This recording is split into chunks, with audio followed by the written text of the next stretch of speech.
পাবনা দারুল আমান trust ময়দানে 2 দিন ব্যাপী 32তম ঐতিহাসিক তাফসীরুল কোরআন মাহফিলের সমাপনী রজনীর স্বনামধন্য সভাপতি বাংলাদেশ জামাত ইসলামী পাবনা জেলা শাখার শ্রদ্ধাভাজন আমির জামাত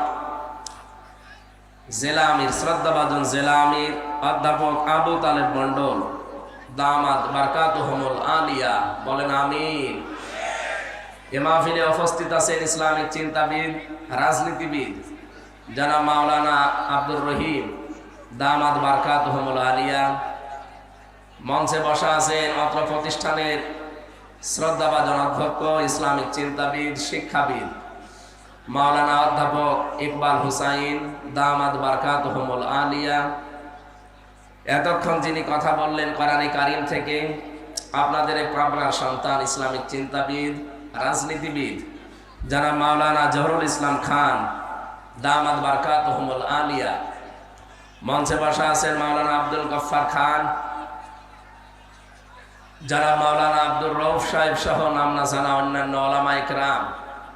গতকাল যারা এখানে কোরআনে কারীম থেকে আলোচনা রেখেছিলেন, শ্রদ্ধাভাজন বড় ভাই জনাব মাওলানা আব্দুল্লাহ আলামিন বগুড়া, জনাব মাওলানা মুস্তাফা মাহবুব আলম সাতক্ষীরা, আরফানা লাকা যিকরাক, তাদের সম্মান মর্যাদা যেন আল্লাহ আরো বাড়িয়ে দেন, বলেন আমিন। এখানে বসা আছেন পাবনা দারুল আমান ট্রাস্টের প্রতিষ্ঠাতা, বিশ্ব ইসলামী আন্দোলন বাংলাদেশ জামাত ইসলামীর কেন্দ্রীয় কমিটির নায়েবে আমির, ইসলামিক চিন্তাবিদ, মুফাসসির কোরআন, বারবার নির্বাচিত সংসদ সদস্য, পাবনা গণমানুষের আপনজন মরহুম শহীদ আব্দুস সোবহান আতালাল্লাহু উমরাহু ওয়া বারাকাল্লাহু ফি হায়াতি, তার কবরটা আল্লাহ জান্নাতুল ফেরদাউস যেন বানিয়ে দেন, বলেন আমিন। তার সন্তান এখানে বসে আছেন আমার শ্রদ্ধাভাজন বড় ভাই, আল্লাহ তার পরিবারস্থ লোকদেরকে ধৈর্য ধারণ করা সাবরে জামিল যেন দান করেন। এই ময়দানে যিনি কথা বলতেন, নন্দিত মুফাসসির কোরআন, আন্তর্জাতিক খ্যাতি সম্পন্ন ইসলামী আন্দোলন বাংলাদেশ জামাতি ইসলামীর কেন্দ্রীয় নায়েবে আমির, সাবেক সংসদ সদস্য শহীদ আল্লামা দিলাওয়ার হুসাইন সাইদি রহমতুল্লাহ আলাইহি। 3টা বছর আমার সৌভাগ্য হয়েছিল তার সাথে অনেক সময় কাটানো। তিনি 1 নাম্বার জেলে ছিলেন, আমি 4 নাম্বারে ছিলাম, পাশাপাশি দেওয়াল আমাদের খালি মাঝখানে একটা। সহবত পেয়েছি, সময় পেয়েছি, তার কাছে উপদেশ পেয়েছি। আল্লাহ যেন আমার প্র্যাকটিক্যাল লাইফে ওইগুলো মেনে চলার তৌফিক দান করেন। এখানে এতক্ষণ যারা কথা বলছিলেন, পাবনা জেলার শ্রদ্ধাভাজন ডিসি সাহেব, এসপি সাহেব, টিওনো সাহেব, এ থানার সম্মানিত অফিসার ইনচার্জ ওসি সাহেব সহ পুলিশ সদস্য ভাইরা, সামনে বসা মুসলমান ভাইরা, আশপাশে যারা আছেন সম্মানিত মা এবং বোনেরা, প্রাণ প্রিয় পাবনাবাসী, গত বছর এই ময়দানে আসার 1 ঘন্টা আগে আমাকে রাস্তা থেকে আপনারা ফেরত দিয়েছেন। যারা ফেরত দিয়েছিলেন কোথায় আপনারা? ওয়াকাযালিকা আখযু রাব্বিকা ইযা আখাযাল কুরা ওয়া হিয়া যালিমা ইন্না আখাযাহু আলীমুন শাদীদ। সূরা হুদের 102 নম্বর আয়াতে আল্লাহ জানিয়েছেন, হে নবী, এইভাবে করে আমি যারা পাপিষ্ঠ তাদেরকে পাকড়াও করি, আর আমার ধরা বড় শক্ত ধরা, কারণ তারা জালেম ছিল। এই জন্য পৃথিবীতে সবচাইতে বড় জালেম হচ্ছে কোরআনে কারীমের কাছে না আসা। আমান আযলামু মিম্মান ইফতারা আলাল্লাহিল কাযিবা ওয়া হুয়া ইউদআ ইলাল ইসলাম আল্লাহু লা ইয়াহদিল কওমাজ জালিমিন।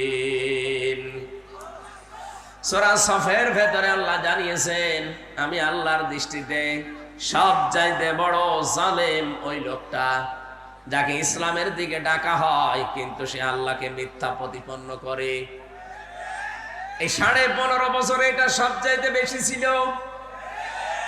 বলেন তো, আমি যতদিন কোরআনে কারীম হাতে নিয়ে আপনাদের ডাক দিয়েছি, আমার বাবার দিকে ডেকেছি, আমার দাদার দিকে ডেকেছি। আমি তো কোরআনের দিকে ডাকতাম, আর আমি আন্দাজে ডাকি নাই, আমি বুঝে শুনে ডেকেছি। قل هذه سبيلي أدعو إلى الله على بصيرة أنا ومن اتبعني وسبحان الله وما أنا من المشركين। সূরা ইউসুফের 108 নম্বর আয়াতে আল্লাহ জানিয়েছেন, নবী আপনি বলুন এইটাই আমার পথ। এই কি আশ্চর্য, কথা বলেন কেন? কথা বলা যাবে না, যেখানে আছেন ওইভাবে থাকেন। যারা দাঁড়িয়ে আছেন, বসে আছেন, দরকার হয় বিভিন্ন জায়গা আছে, শুয়ে পড়েছে, কথা বলবেন না। কোরআন শোনার আদব, কথা বলা যাবে না। ফাসতামিউ লাহু ওয়া আনসিতু, চুপ থাকা লাগবে, মনোযোগ সহকারে শোনা লাগবে। এটা কি গানের অনুষ্ঠান? এটা ইবাদত চলছে এখন। দেখেন না কিভাবে বসে আছে। আল্লাহ তাআলা জানিয়েছেন, ওয়াইদা সামিউ মা উনজিলা ইলার রাসূলি তারা আয়ুনাহুম তাফিদু মিনাদ দাম'i মিম্মা আরাফু মিনাল হক। হে নবী, আপনার কাছ থেকে যখন কোরআন ওরা শ্রবণ করবে, যারা বুঝবে এর মর্ম মানিগুলো কি আল্লাহ বলতে চায় আর আমি কি করি, তখন দেখবেন ওদের চোখ দিয়ে মনের অজান্তে পানি বের হচ্ছে। এখানে কোরআনের আলোচনা ভালো করে শোনেন। কষ্ট হচ্ছে, কথা বন্ধ বলা যাবে না, সহ্য করেন। ধৈর্যের ফল মিঠা হয়, একটু ধৈর্য ধরেন ভাই। পাবনাবাসী আল্লাহ রাব্বুল আলামিন আয়াত দিয়ে জানিয়েছেন, হে নবী আপনি বলুন আমি আল্লাহর দিকে মানুষকে ডাকি, এইটাই আমার পথ। আর আমি আন্দাজে ডাকি না, আমি বুঝে শুনে ডাকি। শুধু এটা আমার কাজ না, না ওয়ামান ইত্তাবানি, আমাকে যারা অনুসরণ করবে দুনিয়াতে তারা আল্লাহর দিকে মানুষকে ডাকবে। এ ঘোষণা কার? বিশ্ব নবীকে দিয়ে আল্লাহ এটা বলিয়েছেন যে আপনি বলেন আপনার অনুসারীদের প্রথম কাজ তারা আল্লাহর দিকে ডাকবে। হ্যাঁ আমি জানি আল্লাহর দিকে ডাকতে গেলে কোরআনে কারিম দিয়ে আপনি ডাকবেন, দেখবেন আপনার প্রতি বিপদ আপদ মুসিবত আসতে থাকবে। অনিরব্বিকা ফাসবির, আপনার রবের জন্য আপনি তখন ধৈর্য ধারণ করবেন। জোরে বলেন সুবহানাল্লাহ। সেই ধৈর্যটার সামনে নিয়ে আল্লাহ আমাদেরকে তিনটা বছর ফাঁসির ওই কন্ডেম সেলের ভেতরে ওই জালেমরা রেখেছিল। আল্লাহ ধৈর্যও দিয়েছিলেন, কারণ 3টা বছর ওরা আমাকে যোগাযোগ করতেও দেয়নি। বাইরে কারা আছে কারা মরে গেছে আমি তাও জানতাম না, কারণ আমার মামলা দিয়েছে একটা ঠুনকো মামলা, অথচ রাখতো আমার এই মার্ডার মামলার আসামি যেখানে থাকে ওই কন্ডেম সেলের ভেতরে। খাওয়া দাওয়া ঠিক মতো দিত না, কষ্ট এত বেশি দিয়েছে। এমনিতেই মানুষ যোগাযোগ বিচ্ছিন্ন হয়ে গেলে লোকটা পাগল হয়ে যায়। আপনারা আয়না ঘর থেকে যারা বের হয়ে আসে বাস্তবে চেহারার দিকে তাকবেন, লোকটা কিন্তু এলোমেলো করে তাকায়। আমি বহু মানুষকে মাঠের নিচে পেয়েছিলাম যারা নিজের নাম পর্যন্ত জানে না। ও যে কয় বছর আছে ও নিজেও জানে না, এটা কোন বছর কোন মাস কি বার আজকে কয়টা বাজে, এমনকি ওর নাম কি ও তাও জানে না। বছরের পর বছর একটা মানুষ এভাবে পড়ে আছে কবরের মতো জায়গায়। কবর যেরকম ঠিক ওই রকম জায়গায়, এরপরও কবরে তো আর শিকল দিয়ে বাঁধা থাকে না, কিন্তু আয়না ঘরে আমি দেখেছি শিকল দিয়ে পা বেঁধে দিতে। এ কঠিন অবস্থায় মাঝে মাঝে কারারক্ষীদেরকে যারা যেত বলতাম ভাই কোরআন শরীফ এনে দেন। ওনারা বলতো আপনাকে আমরা বঙ্গবন্ধুর জীবনী এনে দেই। বঙ্গবন্ধু জীবনী পড়ে আমি করবো। এরপর ওরা দিত বঙ্গবন্ধুর আত্মজীবনী, বঙ্গবন্ধুর ছেলেবেলা, বঙ্গবন্ধুর চীন সফর। বাধ্য হয়ে শেষ পর্যন্ত একদিন বলেই ফেলেছিলাম যে ভাই আপনার কাজ পান না, বই নিয়ে আসতে বলি, তাফসিরের বই কোরআনের বই, আর আপনি নিয়ে আসেন আল্লাহর ওলির জীবনী। আপনার যদি সাহস থাকে তা আপনি, আমি জেল থেকে বলছি অথবা আমি মেজর ডালিম বলছি আমার ফাঁসি চাই, এই বইগুলো একটু এনে দেন। ওইসব বই পড়তে নেই। মাঝে মাঝে আমি খবর পাঠাতাম কারারক্ষীদেরকে দিয়ে, মাজলুম জননেতা বাংলাদেশ জামাত ইসলামের কেন্দ্রীয় ভারপ্রাপ্ত সেক্রেটারি জেনারেল ছিলেন জনাব এটিএম আজহারুল ইসলাম। উনি আমার পাশের বিল্ডিং এ ছিলেন। ওনারে বলতাম, ওনার কাছে যে বলবেন আমির হামজা বই চেয়েছে তাহলে আপনাকে বই দেবে। উনি মাঝে মাঝে অনেকগুলো বই আমাকে পাঠাতেন। বিশেষ করে কারাগারে রাত দিন জায়নাবাল গাজালির লেখা, এটা আমি প্রায় 7 বার পড়েছি এই 3 বছরে। এটা পড়লেই যেন আমার জীবনের কষ্টগুলো এমনি অম্লান হয়ে যেত। তারা একজন মহিলা, কি করেছে তারা ইসলামের জন্য, আর আমি একজন পুরুষ মানুষ। আলহামদুলিল্লাহ, শুকরিয়া আদায় করছি। গতকাল আমাদের মুসলিম উম্মার একজন মাজলুম বোন ডক্টর হাফেজা আফিয়া সিদ্দিকা, জালেমদের কারাগার থেকে আল্লাহ তাকে কালকে মুক্তি দিয়েছেন। আলহামদুলিল্লাহ। ভাই কথা বোঝেন, আমরা চাচ্ছি মাজলুম মানুষগুলো এই বাংলাদেশের জেল থেকে একে একে অনেকে বের হয়ে যাচ্ছে। বিশেষ করে আমি যাদের সাথে পরিচিত ছিলাম, এই মানুষগুলোকে দেখলাম কিছুদিনের ভেতরে সরকার বের করে দিয়েছে মুক্ত জীবনে। জনাব লুৎফুজ্জামান বাবর একজন, গিয়াসউদ্দিন মামুন ভাই একজন, এরপরে মাওলানা জসিমউদ্দিন রহমানী একজন। সব মাজলুম। আমরা চাই এখান থেকে দাবি তুলতে, এই বাংলাদেশে মাজলুম জননেতা জনাব এটিএম আজহারুল ইসলামকেও মুক্তি দেওয়া হোক। এই কারা চান দেখি? লিল্লাহে তাকবীর।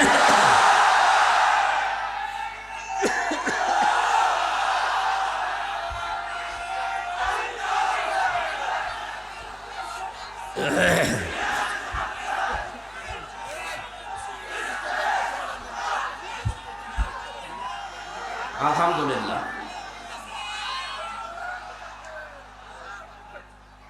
এই কথা বোঝা লাগবে, এ মুক্তি আমি এমনিতে চাইনি। কোরআনে কারিমের সূরা ফাতাহ 18 নম্বর আয়াতের তাফসীর আমি আজকেও পড়ছিলাম। এখানে আওয়াজ হয় বেশি, কি সমস্যা? কি এখানে কেউ দাঁড়িয়ে থাকবেন না ভাই, সবাই বসে পড়ে। আপনারা কি আরম্ভ করেছেন? বেয়াদবি হয়ে যাচ্ছে। আল্লাহর রাস্তায় কথা বন্ধ করেন ভাই। খুব গুরুত্বপূর্ণ মেসেজ আজকে আছে, একটু একটু একটু একটু সময় দেন। আমি এমনিতে অসুস্থ, এই একটা মাহফিলের জন্য আমার আজকে প্রায় যাওয়া আসা মিলে 2000 কিলো রান করা লাগছে। কোথায়? চট্টগ্রাম বিভাগে ছিলাম, আজকে এসেছি আবার কালকে চট্টগ্রাম বিভাগে। সবগুলো তাও দিনের বেলা। আপনাদের এই শুধু একটা পাবনার মানুষের যেহেতু আসতে দেয় না, এবার কে বাধা দেয় এইটার জন্য এসেছি। এবার তো কেউ মাইকও কেড়ে নেয় না, সামনেও দাঁড়ায় না, জালেমরা সব পালিয়েছে। সূরা ফাতিহা 18 নম্বর আয়াতটার ব্যাখ্যা পড়ে আমি এটিএম আজহারুল ইসলামের সাথে মিলিয়েছি। দেখলাম খাপের খাপ মিলে যাচ্ছে। 1500 বছর আগে হুদায়বিয়ার যে সন্ধির কথা আমরা শুনি, বিশ্ব নবী 1400 সাহাবী নিয়ে এসেছিলেন হজ করার জন্যে। কাফেররা হুদায়বিয়া নামক জায়গায় তাকে বাধা দিল। হযরত ওসমানকে নবীজি বললেন, যাও সমঝোতা করে এসো। হযরত ওসমান বিন আফফান রাদিয়াল্লাহু তাআলা আনহু গিয়েছে। তারা ওসমানকে আটক করার পরে ঘোষণা দিয়েছে, কুতিলা ওসমান ইবনে আফফান রাদিয়াল্লাহু তাআলা আনহু। ওসমান ইবনে আফফানকে হত্যা করা হয়েছে, মেরে ফেলা হয়েছে। নবীজি কথাটা শুনলেন, সঙ্গে সঙ্গে সাহাবীদেরকে ডাক দিয়ে বললেন, তাঁবুর সামনে হাজির হয়ে যাও। এহরামের যে কাপড় পরা আছে খুলে ফেলো, সাধারণ কাপড় পরিধান করো। অনেকে রোজা রেখেছে, রোজা সব ভেঙে ফেলো। এখন আবার নতুন করে শরীরে শক্তি সঞ্চয় করো। এই যে বাবলা গাছের নিচে আমি হাতটা ফেলে দিলাম, আমার হাতের উপরে তোমরা হাত নিয়ে শপথ বাক্য পাঠ করো। রব্বুল আলামিন বলেন, লাকাদ রাদিয়াল্লাহু আনিল মুমিনিনা ইয ইউবাইউনাকা তাহতাশ শাজারাতি ফাআলিমা মা ফি কুলুবিহিম ফানজালাস সাকিনাতা আলাইহিম ওয়া আসাবাহুম ফাতহান করিবা। আয়াতে তিনটা সুসংবাদ আছে। সামনে যেটা আমাদের আসতেছে আমি দেখতে পাচ্ছি কোরআনের আয়াতের দিকে তাকিয়ে, আল্লাহ আয়াত শুরুই করলেন লাকাদ দিয়ে। আল্লাহ পাক বলেন অবশ্যই আমি আল্লাহ রাদিয়াল্লাহ, আমি রাজি হয়ে গেছি। আমি রাজি হব না, হয়ে গেছি। অবশ্যই আমি আল্লাহ রাজি হয়ে গেছি। আনিল মুমিনিনা, এই মুমিনদের উপরে, তাহতা শাজারাতে, এই গাছের নিচে, ইউবাইউনাকা, যারা আপনার হাতের উপরে হাত দিয়ে বায়াত নিচ্ছে, শপথ পাঠ করছে, এই সবার উপরে আমি আল্লাহ রাজি হয়ে গেছি। তাফসিরে ফি জিলালিল কোরআন সাইয়্যিদ কুতুব রাহমাতুল্লাহ আলাইহি লিখেছেন, সঙ্গে সঙ্গে নবী নিজের বাম হাতটা সবার উপরে তুলে ধরলেন। সাহাবী জিজ্ঞাসা করলেন, হে নবী আপনি বাম হাত তুলে ধরলেন কেন? নবীজি বলেন, আজকে যে 1399 জন এখানে আসো, আর একজন তো নেই, ওনাকে মেরে ফেলা, হত্যা করার কথা জানিয়েছে। সুতরাং আজকের এই শপথ বাক্যে, এই অনুষ্ঠানে যত মানুষ আমরা আছি, সবার উপরে আমার আল্লাহ সন্তুষ্ট হয়ে গেছে। আমরা সবাই এখানে এসেছি, সবাই আল্লাহর সন্তুষ্টি পেয়ে গেলাম। কিন্তু ওসমান এখানে নেই, ওসমানের উপরেও তো আল্লাহ রাজি হওয়া লাগবে। এই জন্য এই হাতটা আমি তুলে ধরলাম, এটা ওসমানের হাত। তার মানে আজকের এই ময়দানে যে 1400 মানুষ আছে, একজনের উপরও আল্লাহর নারাজ নেই, প্রত্যেকের উপরে আল্লাহ খুশি হয়ে গেছে, সন্তুষ্ট হয়ে গেছে। কারণ মাত্র একটা, ওরা নিরপরাধ, একটা বিনা দোষে একটা মানুষকে ওরা হত্যা করার ঘোষণা শুধু দিয়েছিল, মেরে কিন্তু ফেলেনি, মিথ্যা ছড়িয়েছে। আল্লাহর নবী একজন মানুষকে বিনা কারণে বিনা অপরাধে মেরে ফেলবেন, এইটা তিনি মেনে নিতে পারেননি। শুধু মেনে নিতে পারেননি তা না, নিজের সাথে 1399 জন যারা ছিল সবাইকে জীবন দেওয়ার জন্য তিনি বাক্য পাঠ করাচ্ছেন, শপথ। আজ বাংলাদেশে কত মানুষ বিনা অপরাধে বিনা কারণে বিদায় হয়ে যায় জালেমদের চক্রান্তে। কথা বলেন না কেন? শহীদ মাওলানা আব্দুস সোবহান তার ভেতরে একজন। আপনি আন্দাজে যে দোষী দেন না কেন, শয়তানও বিশ্বাস করে না। শহীদ আল্লামা দেলাওয়ার হোসাইন সাইদি, শহীদ মাওলানা মতিয়ার রহমান নিজামী রহমতুল্লাহ আলাইহি, যতগুলো শহীদ হয়েছে আপনি তাদের পেছনের জীবন খোঁজ খবর নিয়ে দেখবেন, যে দোষে তারা দোষ দিয়েছে একটা দোষও তাদের জীবনে ছিল না। আপনার দোষ নেই, আপনি যখন হত্যার সাথে জড়িত, আপনার দোষ নেই। 2006 সালের 28 অক্টোবর জসিম ভাইকে আপনি পিটিয়ে মারার পরে তার লাশের উপর ড্যান্স দিয়েছেন, পৃথিবী ভুলে যায়নি। আমি সিরাজগঞ্জ থেকে একবার আসছিলাম, তখন বাসে আসতাম, 7 সাল, তখন ছোটখাটো ওয়াজগুলো আমাকে নিয়ে মানুষ করাতো। তখন আর গাড়ি নিয়ে যাওয়া দূরের কথা, বাসে গেলেও টাকা দিত না। 300 টাকা দিয়েছে কুষ্টিয়া থেকে সেই সিরাজগঞ্জে, যাওয়া আসা ভাড়াই লেগে যায় 220 টাকা। ওই সময় বাসে এসে শেষ করে এক ড্রাইভারের পেছনে বসে আছি, দেখলাম গাড়ি চলতে চলতে হঠাৎ বাম দিয়ে চালিয়ে দিল। ড্রাইভারকে বললাম, আপনি এমন করলেন? হুজুর দেখেন একটা মরা কুকুর পড়ে আছে, আমি ডবল করে ওর গার উপরে চাকা চালিয়ে দেব, আমার বিবেক নেই। আমি বললাম, আরে ভাই তো তো মরা কুকুর, তো মরে গেছে, ওকে মারলে কি আর না মারলে কি? ড্রাইভার আমার দিকে তাকিয়ে বলছে, হুজুর আপনি কি আসলেই হুজুর নাকি ভয় ধরেছেন? আপনি কেমন হুজুর? আপনি দেখেন যে একটা মরা কুকুর পড়ে আছে, আমি ডবল করে গাড়ি চালাবো, আমার বিবেক কি মরে গেছে? হ্যাঁ, এইটা শোনার জন্য আমি ছিলাম। আপনার নাম কি? বলছে সুব্রত। তার নাম শুনে বুঝলাম ওর ইমান নেই, কিন্তু বিবেক আছে। কথা বলেন না কেন? ইমান নেই, কি আছে? বিবেকের তাড়নায় সে মরা জিনিস যদিও নিকৃষ্ট, তারপরে ডবল করে মারলো না, গাড়ি বাম দিয়ে চালালো, তারপর ডাইরেক্ট দেয়নি, বিবেকে বাধা দিয়েছে। আর আপনি মানুষ, আপনি একজন হাজী সাহেবা, কিসের ইমান আপনার? আপনার ইমানও নেই, বিবেকও নেই। জীবিত মানুষের একটা লাঠি বৈঠা দিয়ে, আপনি লঘি বৈঠা দিয়ে পিটিয়ে মেরে ফেলার পরও যদি ছেড়ে দিতেন না, লাশের উপরে ড্যান্স দিলেন। আপনার বিবেক কিছুই নেই, বিবেকের উপরে কুকুরে পেশাব করেছে, বলেন নাউজুবিল্লাহ। এই জন্য আমরা এই বাংলার 18 কোটি মানুষ এখন চাই 2006 অক্টোবর থেকে শুরু করে 24 সালের 5 অক্টোবর পর্যন্ত যত মানুষ হত্যা হয়েছে প্রতিটি হত্যার বিচার করা লাগবে। কথা বলেন না কেন? ওরা একজন মানুষকে হত্যার কথা জানিয়েছে, এই জন্য যদি নবী 1399 জন রেডি করিয়ে শুরু রেডি করেননি, ফরজ 2টা বিধান লঙ্ঘন করেছেন, একটা হজ আর একটা রোজা, বলে পরে করে নেব, আগে হত্যার বিচার না করে কোনোদিন আর মদিনায় ফেরত যাব না। ওরা এই ঘোষণা শোনার পরে হযরত ওসমানকে ছেড়ে দিয়েছে। আমার তো মনে হচ্ছে আজকের এই বিশ্বে 210 কোটি মুসলমান আমরা তামাম দুনিয়ায়, কত 57টা মুসলিম রাষ্ট্র, এতগুলো মুসলিম রাষ্ট্র থেকে যদি একবারে এই মুসলিম লোকটার পক্ষে আমরা আওয়াজ তুলতে পারি যে না, বিনা অপরাধে কাউকে আমরা মেরে ফেলতে দেব না, আর কতদিন রাখবেন আপনি এভাবে কষ্ট দিয়ে?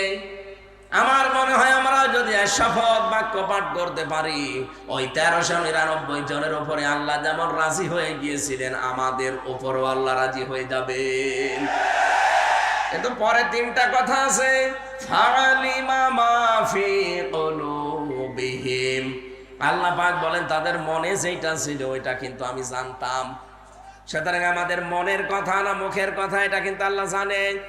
এই মাজলুম লোকটাকে জেলখানার অন্ধ প্রকোষ্ঠ থেকে বের করতে আমরা যেটা বললাম, এটা কি আমাদের মুখের কথা না মনের কথা? আরো জোরে বলেন। আল্লাহ বলেন মনের কথা যদি হয়, ফানজালাস সাকিনাতা আলাইহিম, তাদের উপরে আল্লাহর রহমত সাকিনা এটা নাজিল হবে, ওয়াসাবাহুম ফাতাহান করিবা, তাদেরকে একটা আচ্ছন্ন নিকটবর্তী বিজয়ের সুসংবাদ আল্লাহ দেবেন। তাই সামনে আমরা যেটা দেখতে পাচ্ছি, এই বাংলাদেশে মাজলুমদের পক্ষে থাকলে আল্লাহর সাকিনা পাওয়া যাবে, আল্লাহর সুনির্দিষ্ট বিজয় আমাদের সামনে আসবে। এই বিজয় আমরা দেখতে পাই না? দেখতে পাই তখন যখন দেখি অন্য ধর্মের মানুষেরা এই কথা জানায় যে 54 বছর আমরা বহু কিছু দেখেছি, শান্তি পাইনি, আমরা এখন দেখতে চাই এই দেশে আল্লাহর কোরআনে কারিমের বিধান কায়েম হয়েছে। সুনিশ্চিত এবং নিকটবর্তী বিজয়ের সুসংবাদ আল্লাহর পক্ষ থেকে পাওয়া যাবে, যেটা আল্লাহ আমাদেরকে সামনে দেখিয়ে দিচ্ছেন। সকলে বলেন আমিন। দরুদ আর সালাম পাঠের মাধ্যমে আজকের তেলাওয়াত কিন্তু আয়াত থেকে আমরা আরম্ভ করছি। আমি কোরআনে কারিমের সূরা মুদ্দাসসির 7টা আয়াত পড়েছি। এত আয়াত আমি তাফসীর মাহফিলে পড়ি না, আজকে একটু বেশি হয়ে গেছে। আপনারা সময় দেবেন না ইনশাআল্লাহ? আমার শরীর যেন সাপোর্ট দেয়, সকলে বলেন আমিন। সূরা মুদ্দাসসির, নবীজিকে আল্লাহ পুরা কোরআনে 7টা নাম ধরে ডাক দিয়েছিলেন, তার ভেতরে মুদ্দাসসির একটা। প্রথম যে আয়াতগুলো কোরআনের নাজিল হয় এই পৃথিবীতে আমরা জানি, অনেকে এই সূরা আলাকের প্রথম 5 আয়াত, তো অনেক তাফসীর কারক লিখেছে না, প্রথম আয়াত নাজিল হওয়া কোরআনে কারিমের এই সূরা মুদ্দাসসিরের প্রথমে এই 7টা আয়াত। 2টা বর্ণনায় ঠিক আছে। প্রথমটা নাজিল হওয়ার পরে নবীজি যখন হেরা গুহায় বিশ্বনবী মুহাম্মদ রাসূলুল্লাহর কাছে ফেরেশতা এসে বলেন, ইয়া মুহাম্মদ ইকরা, নবীজি বললেন মা আনা বিকারি, আমি পড়তে পারবো না, আমি পড়তে জানি না। এই শব্দটা আমি বাংলা অর্থে মিলাতে পারি না, এখানে বাংলা অর্থ হবে আমি পড়তে পারবো না। পড়তে পারবেন না মানে আমি বলে বলে দে, আপনি পড়েন ইকরা ইকরা ইকরা। এই এদিকে তাকান, গুরুত্বপূর্ণ একটা তথ্য এখানে আছে। তিনবার তিনি বললেন মুহাম্মদ পড়েন, তিনি বললেন আমি পড়তে পারবো না, আমি পড়তে জানি না। এ শব্দ আমরা যদিও বাংলায় অর্থ করি, বাংলা অর্থ হবে আমি পড়তে পারবো না। কেন পারবেন না? ফেরেশতা জিবরাইল 4বার যখন বললেন ইকরা বিসমি রাব্বিকাল্লাযী খালাক খালাকাল ইনসানা মিন আলাক ইকরা ওয়া রাব্বুকাল আকরামুল্লাযী আল্লামা বিল কলাম আল্লামাল ইনসানা মা লাম ইয়ালাম। জিবরাইলের পড়া শেষ। এটা তাফসিরে হাক্কানি থেকে বলছি। সঙ্গে সঙ্গে নবীজি আরম্ভ করলেন বিসমি রাব্বিকাল্লাযী খালাক। জিবরাইল জিজ্ঞাসা করেছিলেন, নবী হে মুহাম্মদ, 3 বার আপনাকে আমি বললাম পড়তে, আপনি পড়লেন না। এবার আমি 5টা আয়াত পর পর তেলাওয়াত করলাম, আপনি যে আরম্ভ করে দিলেন। নবীজি প্রশ্ন ছড়ে দিলেন, ইয়া আখি জিবরাইল, হে ভাই জিবরাইল, বারবার আপনি আমাকে শুধু বলেন যে পড়ো পড়ো পড়ো, তে আমি কি পড়বো? আমি তো যার তার নামে পড়তে পারি না, আমি তো দরগার নামে, দুর্গার নামে, বাবার নামে পড়তে পারি না। যখন এই বলেছেন বিসমি রাব্বিকা, রবের নামে পড়েন, আমি কিন্তু আর দেরি করি নাই, এমনকি 1 আয়াতও পড়ি নাই, সঙ্গে সঙ্গে আপনার সাথে আমি 5 আয়াত পড়েছি। জোরে বলেন আল্লাহু আকবার। এখান থেকে নবীজি তার উম্মতদেরকে কিয়ামত পর্যন্ত শিক্ষা দিতে চাইলেন, আমার উম্মতেরা, পৃথিবীতে যদি লেখাপড়া করতে হয়, এই পৃথিবীর কারো নামে পড়া জায়েজ নেই, পড়তে হবে কার নামে? আরো জোরে বলেন, কার নামে? এ পাবনা দারুল আমান ট্রাস্টে পড়া হয় কার নামে? এ বাংলাদেশে বহু প্রতিষ্ঠান আছে যেখানে আল্লাহর নামে পড়া এখনো আরম্ভ হয়নি, যেখানে বাবার নামে পড়া হয়। না, আমরা যারা দায়িত্বে আছেন, শিক্ষা মন্ত্রণালয়ে যারা দায়িত্বে আছেন, তাদেরকে আমরা 96% মুসলমানের দেশে ওদের তো আহ্বান জানাচ্ছি, শিক্ষা ব্যবস্থা আল্লাহর নামে পড়া আরম্ভ করা লাগবে। আপনারা এই দাবির পক্ষে আছেন না? বলেন। শুনলাম 154টা এখনো পর্যন্ত এই দেশে মাদ্রাসা লাইনে যারা আছে, তাদের এই প্রতিষ্ঠানগুলো এখনো পর্যন্ত কার্যকর ভূমিকায় যায়নি। বিশেষ করে শিক্ষার দায়িত্বে যারা আছেন। ও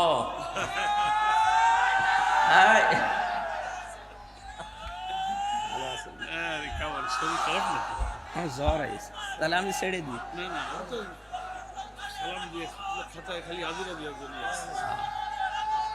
বসেন।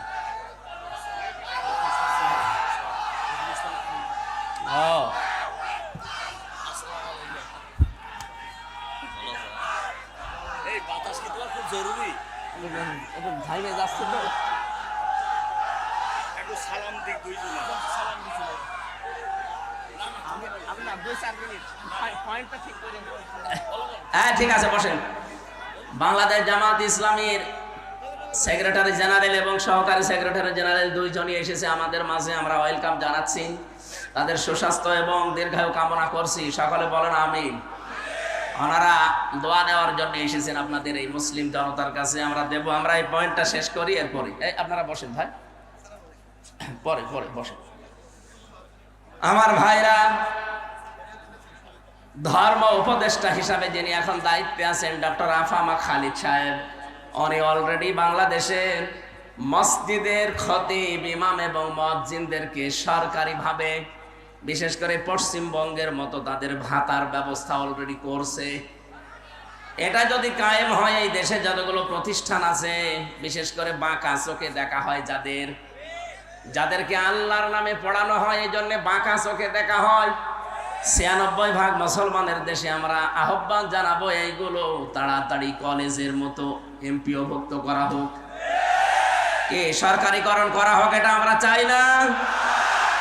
তাহলে তখন এই 2 টাকা 5 টাকার জন্য আপনার পেছনে ঘোরা লাগবে না তাদের।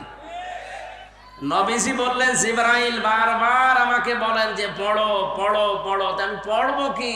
যখনই বলেছে বিসমি রাব্বিকা, রবের নামে, তখন আমি আর দেরি করি না। সুতরাং আহ্বান জানাবো আমাদের ছেলে মেয়ে যাদের আছে এইরকম প্রতিষ্ঠান, যেখানে পাবেন অন্তত 3 থেকে 5 বছর আপনি ছোটকালে তাদেরকে কোরআনের সাথে সম্পৃক্ত করার জন্য পড়াবেন। কারণ কোরআনের সাথে সম্পর্ক মানে রবের সাথে সম্পর্ক। কথা বলেন ঠিক কিনা? 3 থেকে 5 বছর আপনি একটু চেষ্টা চালান, এরপর আপনার ছেলেকে আপনি ডক্টর বানান, ডাক্তার বানান, ইঞ্জিনিয়ার বানান, ডিসি বানান, এসপি বানান, যা বানাবেন কোনো অসুবিধা নেই। শুধুমাত্র এখানে 3 থেকে 5 বছর এরকম যত প্রতিষ্ঠান বাংলাদেশে আছে যেখানে কোরআনের শিক্ষা দিয়ে রবের সাথে সম্পর্ক করা হয়, আমি 2টা গ্যারান্টি আপনাকে দিতে পারি। এই 3 বছর 5 বছরের কারণে আপনার ছেলে কোনোদিন নেশা করবে না। 2 নম্বরে কোনোদিন শেষ বয়সে আপনাকে বৃদ্ধাশ্রমে রেখে আসবে না। কয়েকদিন আগে আমি নীলফামারীর কিশোরগঞ্জ থানায় গিয়েছিলাম। ওরা আমাকে বৃদ্ধাশ্রমে নিয়ে গেল দেখার জন্য। যে দেখি এইদিকে 25 জন, এইদিকে 25 জন, 50 জন মা আর বাবা বসে আছে। এদের চেহারার দিকে তাকিয়ে আমি বুঝতে পেরেছি সবাই তার সন্তানের জন্য বরদোয়া করছে। তাদেরও তো আমাদের মতো ছেলে মেয়ে নেই। এই কথা বলেন না কেন? আমি 2 জনের সাথে কথা বলেছিলাম, একজনের ছেলে ডিসি আর একজনের ছেলে আমেরিকায় থাকে, অথচ মা আর বাবা 2 জন বৃদ্ধাশ্রমে। চোখের ভেতরে ছলছল করছে পানি। আপনি আজ পর্যন্ত শুনেছেন যে কোরআন জানে, হাদিস জানে, আলেম না, শুধু কোরআনের জ্ঞান আছে, আল্লাহ সম্পর্কে জ্ঞান রাখে, এরকম মানুষ তার মা বাবাকে বৃদ্ধাশ্রমে রেখে দিয়েছে? যদি কোনো জায়গায় রেখে দেয়ও এর পেছনে একটা কারণ আছে। আমি যতটুকু খোঁজ নিয়েছি, যদি এরকম কিছু পায়ও, আপনি দেখবেন হয় তার স্ত্রীর কারণে, শ্বশুর শাশুড়ির কারণে মা বাবাকে হয় আলাদা করে দেয়, নাই বৃদ্ধাশ্রমে রেখে দেয়। আল্লাহর সাথে, রবের সাথে পরিচয় থাকার পরও অনেক সন্তান পারে না, কারণ স্ত্রীর মন রক্ষা আর শ্বশুর শাশুড়ির দিকে তাকাতে গিয়ে নিজের মা বাবাকে ছেড়ে দেয়। কথা বলেন না কেন? আমার এই চোখের দেখা, মাত্র 7 বছর বয়স, এখনো পর্যন্ত আলিফ বা তাসা খুব বেশি ভালো করে পারে না। কয়েকদিন ভর্তি হয়েছে মাত্র। ওস্তাদ দেখলাম বৃষ্টির ভেতরে এসে অজু করবে, ছাত্র পানি ঢেলে দিচ্ছে, কাদা লেগেছিল কাদা ছড়িয়ে দিচ্ছে, মাত্র 7 বছর। আমি এই চোখেও দেখেছি। বিশ্ববিদ্যালয়ে ক্লাস চলছে, আমি তখন জাহাঙ্গীরনগরে ছিলাম। মাস্টার্সে ক্লাস চলছে, শিক্ষককে জুতা দিয়ে পিটাচ্ছে ছাত্র। বলছে বাংলাটা বলতে পারলাম না, যে তোরে আমি মেরেই ফেলবো। শিক্ষক বলছে বাবা তুই আমারে ছেড়ে দে, আমি জীবনে আর ক্লাসে আসবো না। বলে না, তোরে আমি বলেছিলাম যে ওই সিটটা দিতে দিলি না, তোরে আমি মেরেই ফেলবো। ওইটাও ছাত্র, এটাও ছাত্র। ওইটা অলরেডি মাস্টার্সে পড়ছে, জানোয়ার হয়ে গেছে। আর এটা এখনো আলিফ বা শেষ হয়নি, এটা মানুষের মতো মানুষ হচ্ছে। কথা বলেন না কেন? এই জন্য আহ্বান জানাচ্ছি, রবের নামে পড়া আরম্ভ করা লাগবে। রবের সাথে আমাদের পড়ার পরিচয় নেই, এই জন্য আমরা অনেক জায়গায় যাওয়ার পরেও দেখি না কাঙ্ক্ষিত মানের মানুষ আমরা হতে পারছি না। এই জন্য ইন্নাল্লাযীনা আমানু ওয়া আমিলুস সলিহাত, সারা জীবনে আয়াতের ব্যাখ্যা শুনিয়েছে, যারা ঈমান আনে আর নেক আমল করে। না, সালেহ শব্দের শাব্দিক অর্থ শুধু নেক নয়, শুধু সৎ নয়। সালেহ মানে যোগ্য। সালেহ মানে কি? আমরা যারা বলি আল্লাহর আইন চাই, সৎ লোকের শাসন চাই, সৎ হওয়া লাগবে এবং লোকটাকে যোগ্য হওয়া লাগবে। বহু মানুষ আমরা সৎ দেখেছি এই দেশে, দেখতে তো ভালোই লাগতো, মনে হতো যে আসমান থেকে পালিয়ে এসেছে দরবেশ, কিন্তু এত বড় অসৎ মানুষ বাংলাদেশে আর নেই। কথা বলে না কেন? আমি নিজে দেখেছি, আমার মাথায় যখন দড়ি দিয়ে কোর্টের বারান্দা নিয়ে দিয়ে যাচ্ছিল, এই দরবেশ বাবা আমার সামনে ছিল। উনি ম্যাজিস্ট্রেটের কক্ষে প্রবেশ করলো, করে কি যেন বলে আসলো, আসার পরে আমারে দেখে উনি হাসি দিল। হাসি দেওয়ার পরে এটাই জানিয়ে চোখ টিপ দিয়ে এইটাই জানাতে চেয়েছে যে দেখেন কেমন লাগে। আজ যখন দরবেশকে এই দাড়ি কাটা অবস্থায় নিয়ে যায়, আমারও মাঝে মাঝে মনে হয় ওনার ওই কথাটা, দেখ কেমন লাগে। যদিও এটা আমি মন থেকে বলি না, বিপদে পড়লে আসলে উপহাস করা ঠিক না, কিন্তু ওনারা যা করেছে আল্লাহ মনে হচ্ছে উল্টিয়ে ওইটা ওনাদের উপরেই ফেলিছে। গতকালকে আমি রাতের বেলা ছিলাম চাঁদপুরের ফরিদগঞ্জ। ওই জায়গায় যেই মহিলা এতদিন পর্যন্ত আওয়াজ দিত যে ফিটনেস বিহীন বিএনপি, লাইসেন্স বিহীন জামাত, আল্লাহ ওনারে পুরা কথাটা উল্টিয়ে ওনার শরীরের উপরে আজ লাগিয়েছে। ওনার শরীরের কোনো ফিটনেস নেই আর ওনার লাইসেন্স তো শেষ। কথা বলছে না কেন? আমি তো আর রাজনৈতিক নেতা না যে রাজনৈতিক কথা বলবো, ইঙ্গিত দিলাম। দুনিয়াতে যে যা করছেন ওইটা কিন্তু আল্লাহ উল্টিয়ে আপনার উপরে ফেলে দেবে। এই জন্য এমন কিছু করবেন না। সালেহ মানে কি বলছিলাম যেন? যোগ্য। জোরে বলেন কি? এই জন্য এই যোগ্য করে করে তুলতে হলে এই দেশে যারা কাজ করছে মানব জাতির পেছনে, আপনি তাদের কাছে থাকবেন। কারা কাজ করছে আপনার বিবেক আছে, আপনি দেখে নিন। যারা ছোটবেলা থেকে গড়ে তুলতে চায় আপনার সন্তানকে, আপনার ছেলেকে, আপনার মেয়েকে, আমি যেহেতু এখনো পর্যন্ত এরকম বয়সে আছি, এজন্য আমার এই চোখে আমি যা দেখতে পাচ্ছি তাই আপনাকে শোনাচ্ছি। যারা মানুষকে সৎ এবং যোগ্য করে গড়ে তুলতে চায়, আপনার ইমানি দায়িত্ব হবে এখন আপনার ছেলে মেয়েকে ঠিক তাদের কাছে নিজে হাত ধরে দিয়ে আসা। নয়তো শেষ বয়সে আপনাকে বৃদ্ধাশ্রমে থাকা লাগবে, অথবা আপনার ছেলেকে দেখবেন বিভিন্ন নেশা ভান করে আপনার সামনে এসে উল্টাপাল্টা গালিগালাজ করছে। আল্লাহ আমাদেরকে হেফাজত করুন। আমার ভাইরা, বিশ্বনবী বাড়িতে আসলেন, খাদিজাতুল কুবরাকে বললেন আমাকে ঢেকে দাও। হযরতে খাদিজা ওই দিন তাকে যে কয়টা কথা বলেছিলেন গুরুত্বপূর্ণ ছিল। প্রথম, ইন্নাকা লা তাসিলুর রাহিমা ওয়া তাহমিলুল কাল্লা ওয়া তাকসিবুল মা'দুমা। হে আমার স্বামী, হে কাসেমের পিতা, আপনি ভয় পাবেন না। কোন জ্যেষ্ঠ জিন পরী এগুলো আপনাকে ভয় দেখাতে পারে না, কারণ এই পৃথিবীতে আপনি মানুষের সম্পর্ক রক্ষা করে চলেন।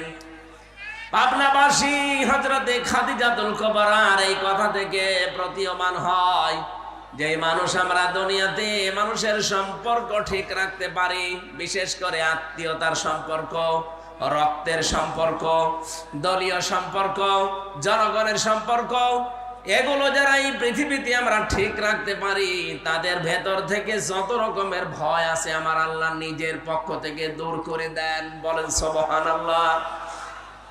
এই কথাটা জানাতে এই রজব মাসে বিশ্ব নবীকে এখান থেকে লক্ষ লক্ষ মাইল দূরের পথ 27টা বছর তাকে আল্লাহ নিজের কাছে রেখে মাত্র 14টা জিনিস যে তাকে শিখিয়েছিলেন, তার প্রথম নাম্বারে এই সম্পর্কটা রব্বুল আলামিন তাকে জানিয়ে দিলেন, ক্বাযা রাব্বুকা আল্লা তা'বুদু ইল্লা ইয়্যাহু ওয়া বিল ওয়ালিদাইনি ইহসানা।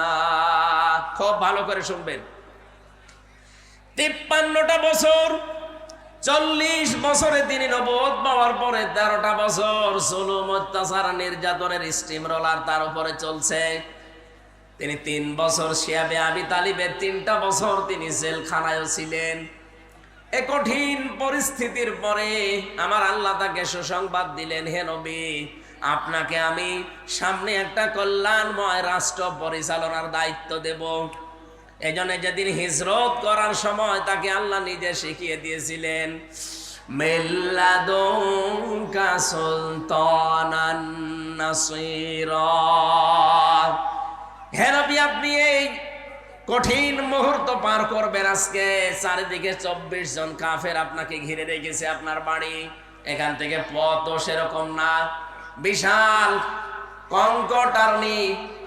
কঙ্কটা কাঁটাযুক্ত এরকম কঠিন একটা পথ আপনাকে পাড়ি দেওয়া লাগবে, প্রায় 600 কিলোমিটারের মতো, 450 মাইল।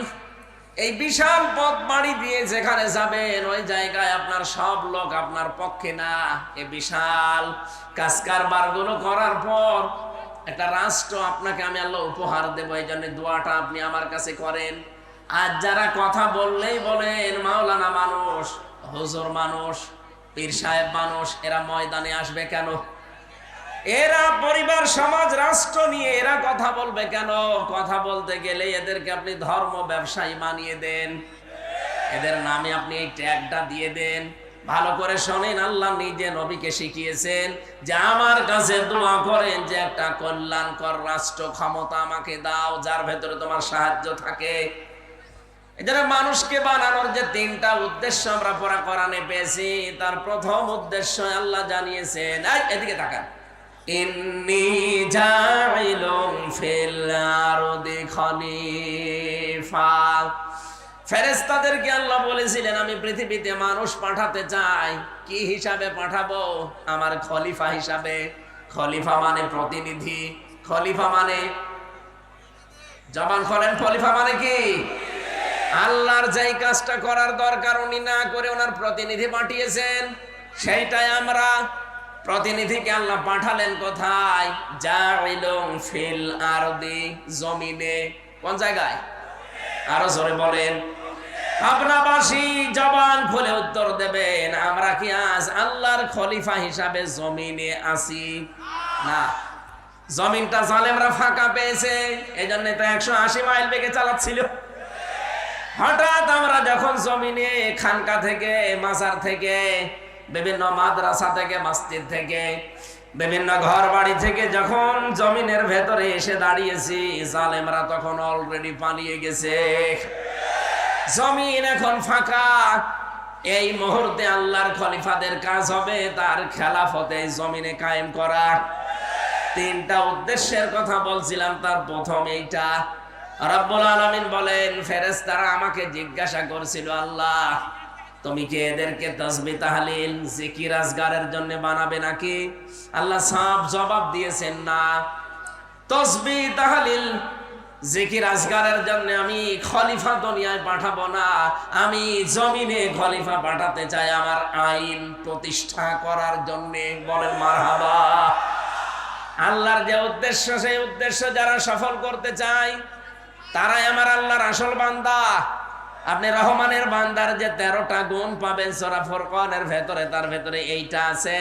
রহমানের বান্দা তারা যারা এই জমিনে আল্লাহর বিধানকে, এই ফুরকানকে কায়েম করার জন্য যারা চেষ্টা চালায়। এই বাংলাদেশে যত মানুষ এখন আমরা বাস করছি, একটা খুশির সংবাদ বলছি, আগস্টের 5 তারিখের আগ পর্যন্ত এই দেশে মাত্র 100 জনের 15 জন মানুষ খেলাফতের এই দায়িত্বের ঘোষণা দিত। কত? এই ছেলে,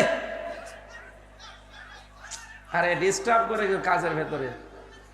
আপনারা এত জরুরি এখানে আসা, পিছিয়ে বসা যাচ্ছে না? পিছিয়ে বসেন, বসেন, পিছিয়ে বসেন।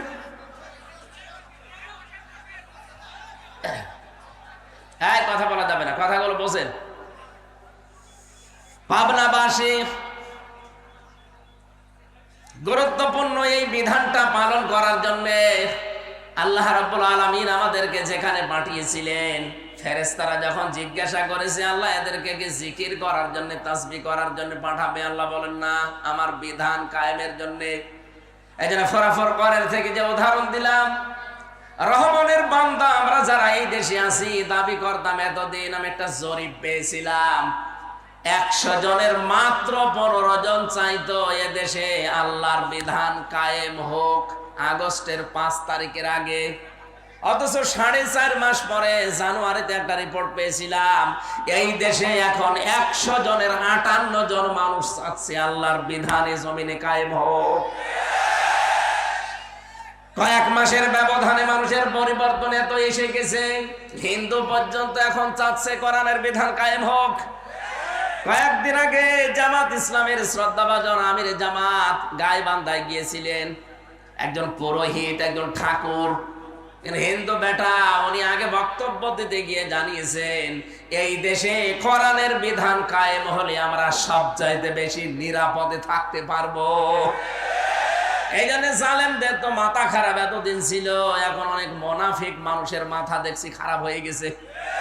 ওরাও তো এগুলো দেখে যে হচ্ছেটা কি। এই জন্য মাওলানা মিজানুর রহমান আজহারি একটা কি যেন টাচ দিয়েছে, অনেকের মাথায় গিয়ে লেগেছে। উনি শুধু টাচ দিয়েছিল, এতদিন এক দল খেয়েছে, আর এক দল খাওয়ার জন্য রেডি হয়ে আস। আপনারে বলিছে, কয়েকদিন আগে আমার সিলেটে ওনার সাথে অনুষ্ঠান ছিল, উনি আমারে বলছে, হামজা ভাই, আমি বললাম যে একদল খেয়েছে আর একদল খাওয়ার জন্য রেডি হয়ে আছে, একটা গ্রুপ দেখলাম গায়ে মেখে নিল, কারণ কি? আমি তো আর কাউকে উদ্দেশ্য করে বলি নাই। এই দেশে 48টা প্রায় নিবন্ধিত দল, আরো আছে নিবন্ধনের বাইরে, সব মিলে প্রায় 73টার উপরে। কারো গায়ে লাগে না, আপনার গায়ে লেগেছে কোন কারণে? তার মানে অবশ্যই আপনি এরকম কিছু করবেন বলে আশা করি আছে। গত 2 দিন আগে একজন ঘোষণা দিয়েছে যে 15.5 বছরে কোরআনের কথা বলতে হলে তো অনুমতি নেওয়া লাগতো, আমরা যদি যেতে পারি অনুমতি দেব না। আরে ভাই, আপনি এই কথাটা আগেই বলে ফেললেন, কয়েকদিন পরে বলতে পারতেন না? জনগণ তো সব জেনে ফেললো।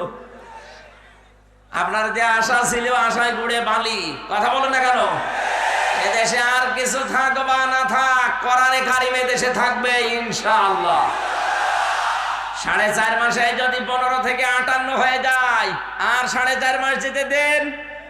আমার তো চোখে দেখা এই দেশে 100 জনের 100 জন মানুষ বলবে আমরা কোরআন চাই।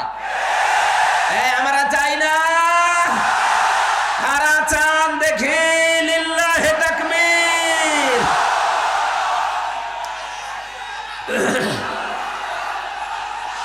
আলহামদুলিল্লাহ ভাই।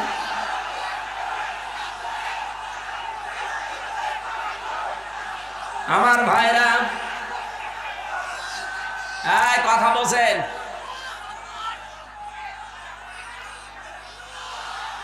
কোরআনে কারিমের এই বাতাস আমি বাংলাদেশের 630টা থানায় আমার কম বেশি যাওয়া হয়ে গেছে। আমি দেখতে পাচ্ছি এদেশের মুসলমান, হিন্দু, বৌদ্ধ, খ্রিস্টান নেই, মানুষ পদবাচ্চে যারা বিবেচিত সবাই এক বাক্যে আওয়াজ তুলছে আমরা কোরআনের বিধান চাই।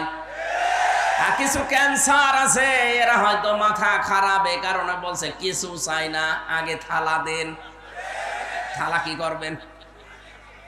আমরা আহ্বান জানিয়েছি একেবারে স্পষ্ট ভাষায়, যারা দায়িত্বে এখন আছেন সংস্কার করেন খুব তাড়াতাড়ি, সম্মানজনক একটা সময় নিয়ে সংস্কার করে তাড়াতাড়ি নির্বাচন দিয়ে নির্বাচিত সরকারের হাতে দেশটা তুলে দেন। তাহলে এই দেশ নিয়ে আপা সহ যারা পালিয়েছে কেউ আর ষড়যন্ত্র করার সুযোগ পাবে না। কিন্তু সংস্কার না করে আমরা নির্বাচন করতেও চাই না, হতেও দেব না। কারণ তবে আর আগে দিনের ভোট রাতে হয়ে যাবে। কথা বলেন ঠিক কিনা? দিনের ভোট রাতে হয়েছে, এটা কি ওয়াজ করা লাগবে? যারা করেছে আমার সাথে, এরকম একজন ওসি ছিল জেলখানায়, সে আমার নিজে বলেছে যদি আমরা দিনের ভোট রাতে করেছি। সুতরাং আমরা চাই 1628 জন এরকম চেয়ারে যারা বসে আছেন, এগুলো সব জালেমদের দোসর অথবা নিজেরা জালেম। কথা বলেন না কেন? এরা এই তিনটা টার্মে এই জালেমা জালেমদেরকে এরা টিকিয়ে রাখার জন্য সর্বাত্মক চেষ্টা চালিয়েছে।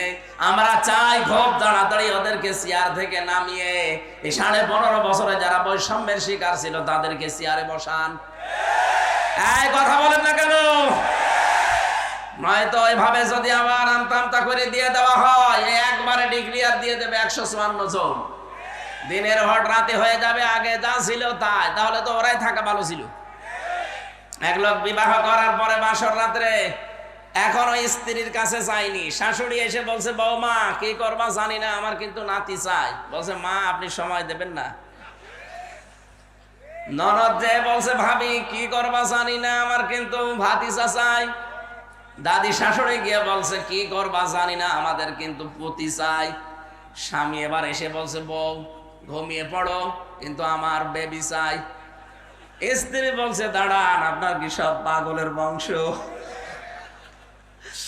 এখনো বাসরই হয়নি, এখনো বাসর হয়নি, এরপরে এর ভেতরে আপনার মা এসে চায় নাতি, আপনার দাদি এসে চায় পুতি, আপনার বোন এসে চায় ভাতিজা, আর আপনি যে এসে চাচ্ছেন বেবি। আমি কেগুলো ডাউনলোড করে নিয়ে আসবো, সময় দেবেন না? আগে অন্তত বাসর হোক, অন্তত 10 মাস 10 দিন সময় দেন, তারপরে যে যা চেয়েছেন সবগুলোই দেব, কিন্তু আমার 1 বছর সময় দেওয়া লাগবে। কথা বলেন ঠিক কিনা? আরে ভাই যারা দায়িত্ব নিয়েছে এরা তো একটাও রাজনীতিবিদ না, সব ব্যবসায়ী, এক একজন এক এক দিকের। তাই আপনি 1 বছরও সময় দিলেন না, তে বেবি ডাক শুনবেন কি করে? এই জন্য আমরা কাঙ্ক্ষিত মানের সময় দিতে চাই, সম্মানজনক সময় নিয়ে তারা খুব তাড়াতাড়ি সংস্কার করে এদেশে এমন জায়গায় নিয়ে যাক যেন আমার ভোট আমি দেব, যাকে খুশি তাকে দেব। কথা বলছি আমার ভাইরা, বিশ্বনবী মুহাম্মদুর রাসূলুল্লাহ, আল্লাহ রাব্বুল আলামিন তাকে ডাক দিয়ে বললেন হে নবী আপনি আমার কাছে এই দোয়াটা করেন যে আমি রাষ্ট্রীয় ক্ষমতা চাই। আজ যারা এই দেশে এই কথা আহ্বান জানায় আপনাদেরকে যে আমরা রাষ্ট্রীয় ক্ষমতায় যেতে চাই, কারণ আমরা এই কোরআনে কারিমকে প্রতিষ্ঠা করতে চাই, ওদের মনের ভেতরে যদি দুনিয়ার কোনো কামনা বাসনা থাকে আপনি মাস্ট বি তার পেছনে থাকবেন না। এই কথা বুঝতেছেন? কারণ এই মানুষগুলো অলরেডি শপথ নেওয়ার সময় আল্লাহকে কথা জানিয়েই দিয়েছে, ইন্না সলাতি ওয়া নুসুকি ওয়া মাহইয়ায়া ওয়া মামাতি লিল্লাহি রাব্বিল আলামিন। আমার নামাজ, আমার কুরবানি, আমার বেঁচে থাকা, আমার মরে যাওয়া আমি সব আল্লাহকে দিয়ে দিয়েছি। সুতরাং এই শপথ যারা পাঠ করে এই মানুষগুলো নিজের জন্য অন্তত কিছু করবে না। যদি করে সে মুনাফিক হয়ে কিয়ামতে উঠবে, কারণ সে আল্লাহর কাছে অঙ্গীকার দিয়েছে। কথা বলেন না কেন? যারা অঙ্গীকার আবদ্ধ হয়েছে আপনি মাস্ট বি তাদের পেছনে থাকবেন, কারণ ওই মানুষগুলো তার জীবন মরণ নামাজ ত্যাগ তিতিক্ষা কোরবানি অলরেডি আল্লাহকে দিয়ে দিয়েছে, ঘোষণা দিয়েছে। এই এরা এত আওয়াজ করে কেন?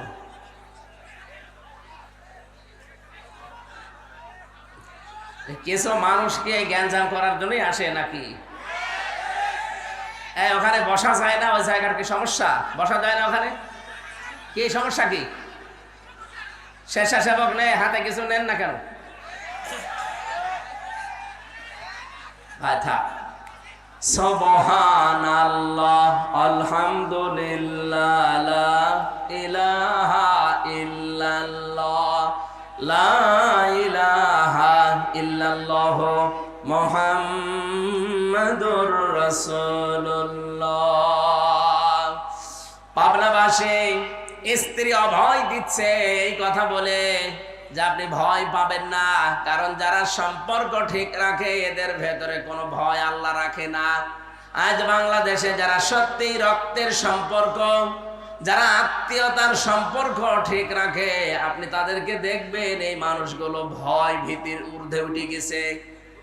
এদের ভেতরে কোনো ভয় নেই। নবীজিকে 2 নম্বরে হযরতে খাদিজা বলেছিলেন আতাহমিলুল কাল্লা, আপনি ভয় পাবেন না, আপনি তো মানুষের বোঝা বহন করেন, দুঃখের বোঝা, কষ্টের বোঝা, ঋণের বোঝা, আপনি এগুলো বহন করে দেন। এই দেশে যারা মানুষের বোঝাগুলো কাঁধে নিয়ে কষ্ট সহ্য করে নিজে কিন্তু অন্যকে বুঝতে দেয় না, আপনি দেখবেন তাদের ভেতর থেকে আল্লাহ বিভিন্ন ভয় দূর করে দিয়েছে। আর যারা মানুষকে বোঝা আরো দিয়ে গেল, কষ্টের বোঝা, দুঃখের বোঝা, ঋণের বোঝা, তাদের ভেতরে কত রকমের ভয় আমার আল্লাহ চাপিয়ে দিয়েছে। কথা বলেন ঠিক কিনা? এত ভয় তাদের ভেতরে আল্লাহ ঢুকিয়েছে যে খাবার খাবে সে সময় ভয়তে পায়নি। এমনকি 5 মিনিট সময় দিয়েছে, তাও জনগণ তাকে দিতে চায়নি। তাড়াতাড়ি ভাগেন, ভয়তে তাড়াতাড়ি ভেগে গেছে। আমরা যদি আজ দুঃখের বোঝাগুলো দিয়ে না যেতাম, এই যে 2732 জন মানুষ মারা গেল, 2780 জনের উপরে এখন বিভিন্ন অঙ্গ প্রত্যঙ্গ হারিয়ে হাসপাতালে কাতরায়। এরা পরিবারের জন্য, সমাজের জন্য, দেশের জন্য বিশাল বোঝা। এই বোঝাটা যিনি দিয়ে গেলেন, আপনি না দিলেও পারতেন। আপনি যদি আগেই বলতেন ঠিক আছে আমি ছেড়ে দিলাম, তাহলে এই বোঝাগুলো বাংলাদেশে হয় না। কথা বলেন ঠিক কিনা?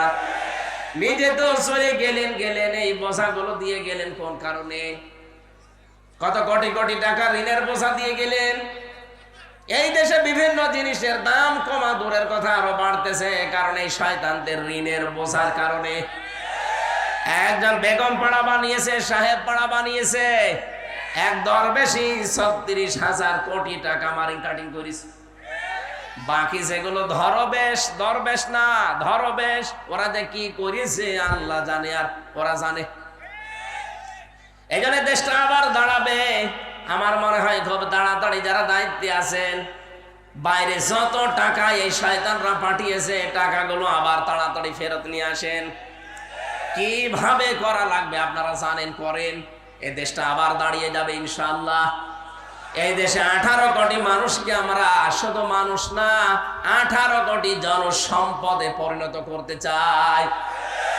কয়েকদিন আগে এক পাইলট আমারে বলছিল, ওই দিন আমি মৌলভীবাজার যাচ্ছিলাম, বিভিন্ন রকমের জিনিস যখন দেখতে দেখতে যাচ্ছিলাম হেলিকপ্টারে, উনি আমারে বলছে হুজুর এই যে এই ফ্যাক্টরিগুলো, এগুলো যদি কায়েম করা হতো, এদেশে 36 লাখ যুবক এখন বেকার, এদের কর্মসংস্থান গুলো তৈরি হলে দেশটা তো দাঁড়িয়ে যেত।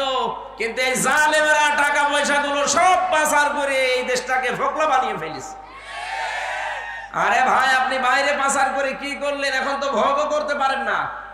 আমি কয়েকদিন আগে মালয়েশিয়া গিয়েছিলাম, সাহেব পাড়া বানিয়েছে, শয়তানরা থাকতে পারে না, হোটেলে থাকে। যে হোটেলে উঠলাম দেখে 2 শয়তান বসে আছে, কি এখানে? বলছে হুজুর আমরা আগে পালিয়েছি। কেন সাহেব পাড়ায় থাকবেন না? ওখানে থেকে মায়ের খাবো। এদেশেও বাংলার জনগণ আছে, ওই ঘর তালা লাগানো, যদি জানে যে এখানে আমি আছি পিটিয়ে আমার ভক্ত বানিয়ে ফেলবো। এমনিতে ভয়গুলো আল্লাহ ঢুকিয়ে দেয়নি, কারণ আপনি মানুষকে বোঝা দিয়ে গিয়েছেন এই দেশে। এই কথা বলেন না কেন? আমরা যেন আগামীতে এই দেশে কারো উপরে বোঝা দিয়ে না দেই। অনেক মানুষ এখনই বোঝা দেওয়া আরম্ভ করে দিয়েছে। একজনের কাছে চাঁদা চাইলে তার উপরে এটা বোঝা না। আজকে একজন দিয়েছে, আগে দিতাম 500 টাকা, এখন ধরছে 700 টাকা।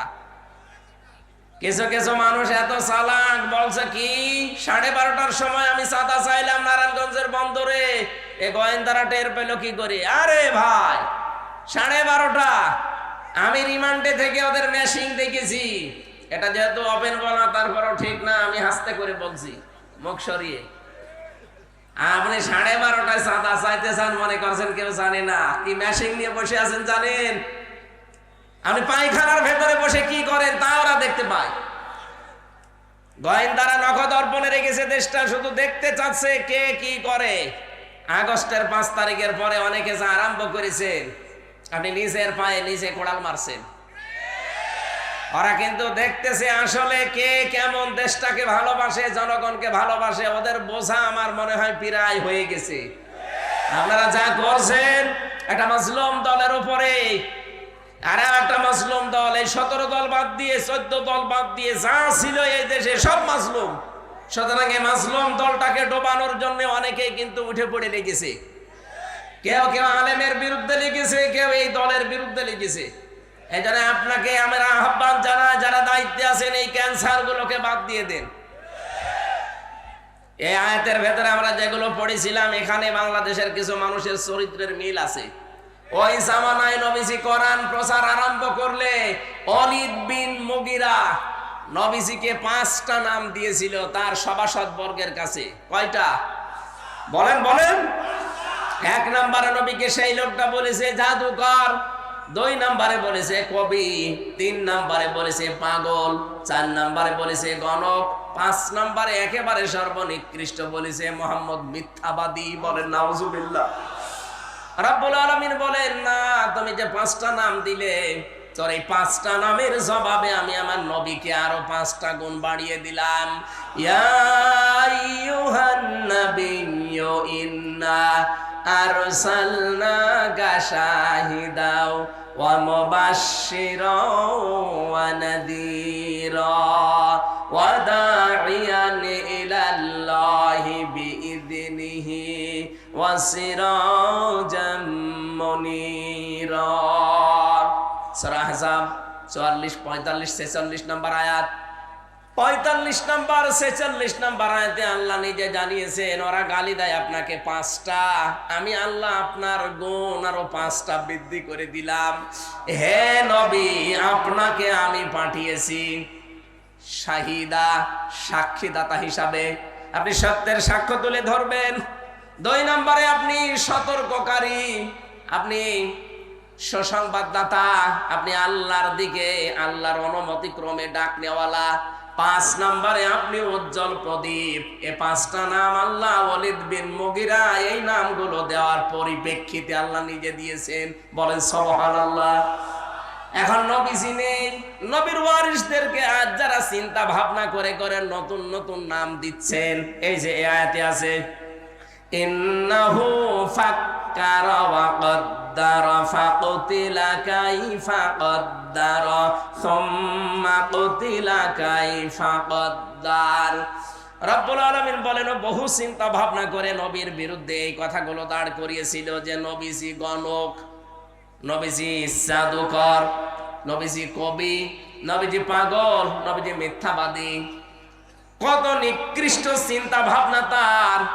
1500 বছর আগে ওয়ালিদ বিন মুগিরা নবীকে গালি দিয়ে অভিশপ্ত হয়েছে। আল্লাহ বলেন কুতিলা ফাকুতিলা, সর্বনাশ ওই লোকটার জন্য।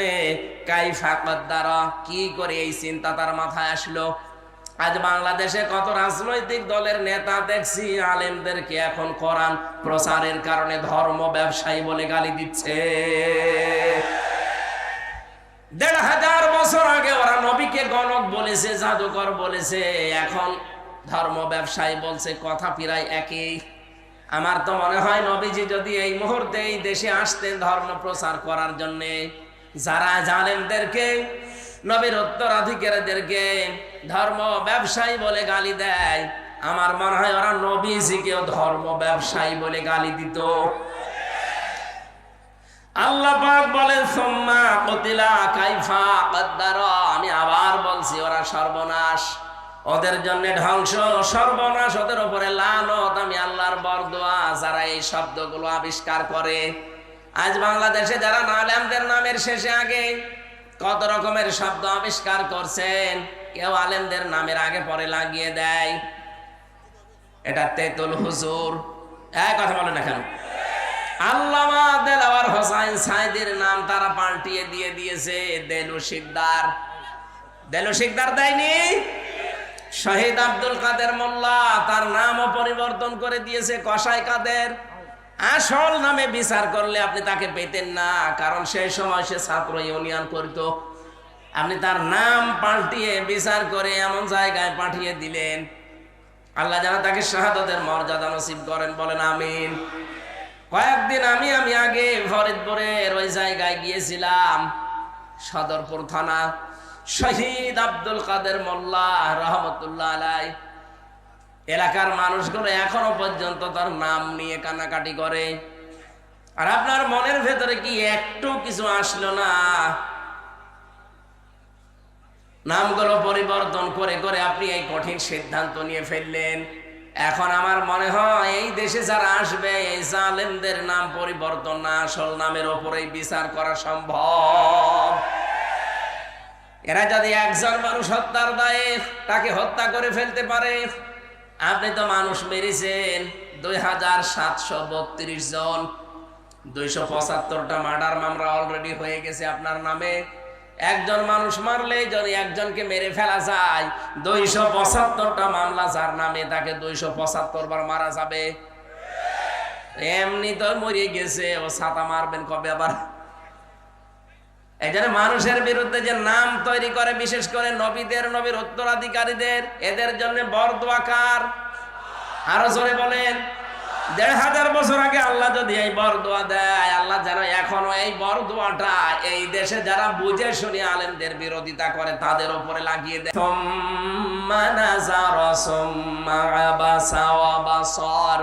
আল্লাহ পাক বলেন একবার কিন্তু তাকিয়েছিলেন নবীর দিকে। আল্লাহর নবী যখন কোরআনে কারীম প্রচার করার জন্য হজের ওই মৌসুমে বিভিন্ন তাঁবুতে তাঁবুতে তাঁবুতে যেতেন, হাজীদেরকে বলতেন যে এক আল্লাহর প্রতি ঈমান আনো, মূর্তি পূজা, দুর্গা পূজা ছেড়ে দাও। তখন ওই লোকটা নবীর পেছনে গিয়ে নবীর দিকে তাকিয়ে ভুরু কুঞ্চিত করত এবং নবী থেকে নিবৃত্ত করার চেষ্টা করত মানুষদেরকে। ওই যে 5টা নাম বললাম, এগুলো একটা একটা করে সব অ্যাপ্লাই করেছিল, কিন্তু একটা কাজে লাগে নাই। আল্লাহর নবী মুহাম্মদুর রাসূলুল্লাহ এই যে কম্বল দিয়ে যখন তিনি আবৃত ছিলেন, তাকে ঢেকে দেওয়া ছিল, নবী যে এখান থেকে কম্বলের ভেতরে তিনি কাঁপছিলেন।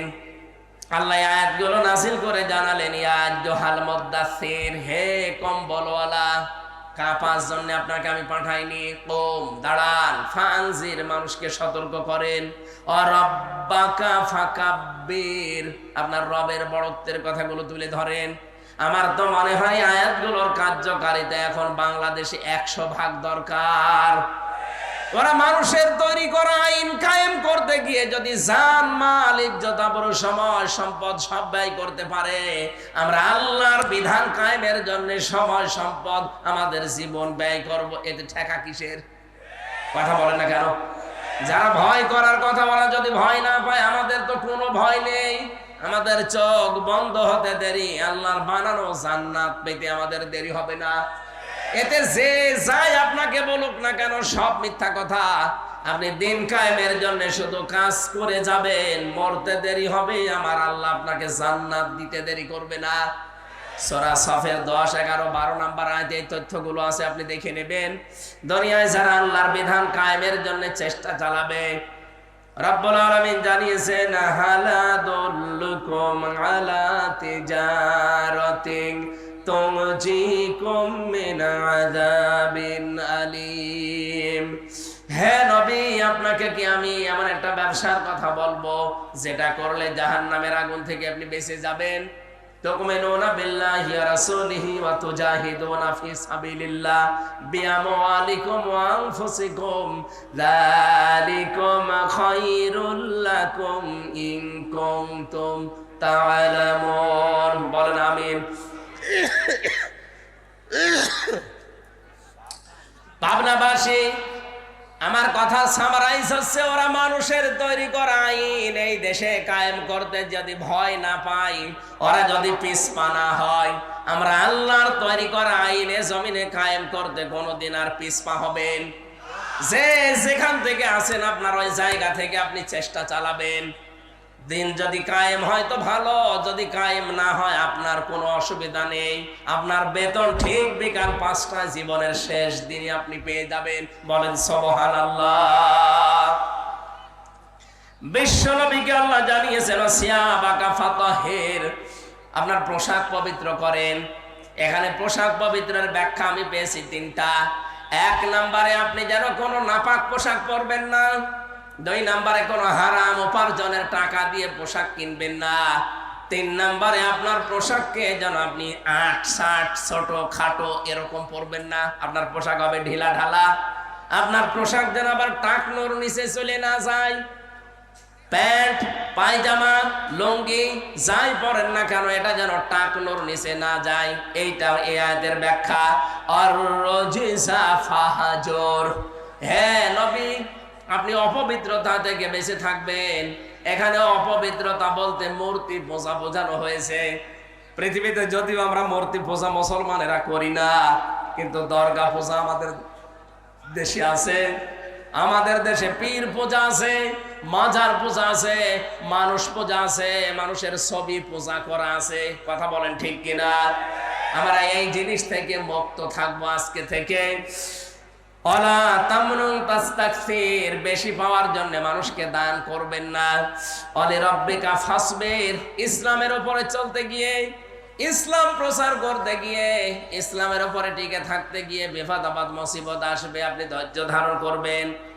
এই 7টা আয়াত আমার আল্লাহ নাযিল করেছিলেন এই ওলীদ ইবনে মুগীরার কথার জবাব দেওয়ার জন্য। পরবর্তীতে কিয়ামতের কিছু ভয়াবহ চিত্র আমার আল্লাহ নিয়ে আসলেন তার জীবন সম্পর্কে। ফাইযা নুকিরা ফিন নাকুর ফাযালিকা ইয়াউমাইযিন ইয়াউমুন আসির আলাল কাফিরিনা গায়রু ইয়াসির। রব্বুল আলামিন বলেন সেদিনটা বড় কঠিন হবে যখন সিংহায় ফুৎকার দেওয়া হবে। এদিনটা এত ভয়াবহ, এত কঠিন অবস্থা। আপনারা 2 জনের কথায় হালকা টাচ পেয়েছিলেন। কিয়ামতের ময়দানে সূর্যটা আসবে মাত্র আধা হাত উপরে, 12টা মুখ দিয়ে তাপ দিতে থাকবে। গুনাহগার মুজরিম পাপিষ্ঠ যারা, তাদের মাথার মগজগুলো টকবক করে পড়তে থাকবে। আল্লাহ রাব্বুল আলামিন বলেন ওই কঠিন দিনকে একটু স্মরণ করো। হে নবী, এই মানুষগুলো তো এই কঠিন দিন বিশ্বাস করতে চায় না। আপনি আমার উপরে ওদের ভার ছেড়ে দেন। যারনি ওমান খালাকতু ওয়াহিদা, যারনি আমাকে ছেড়ে দেন এবং তাকেও ছেড়ে দেন। খালাকতু ওয়াহিদা, যাকে আমি স্পেশাল ভাবে বানিয়েছি। এই ওলীদ ইবনে মুগীরার কোনো নাম ছিল না, গন্ধ ছিল না, পরিচয় ছিল না। আমি আল্লাহ নিজে তাকে এত সুন্দর করে আকৃতি দিলাম, পৃথিবীতে আনলাম, ধন সম্পদের মালিক বানালাম। ওয়াজআলতু লাহু মালাম মামদুদা।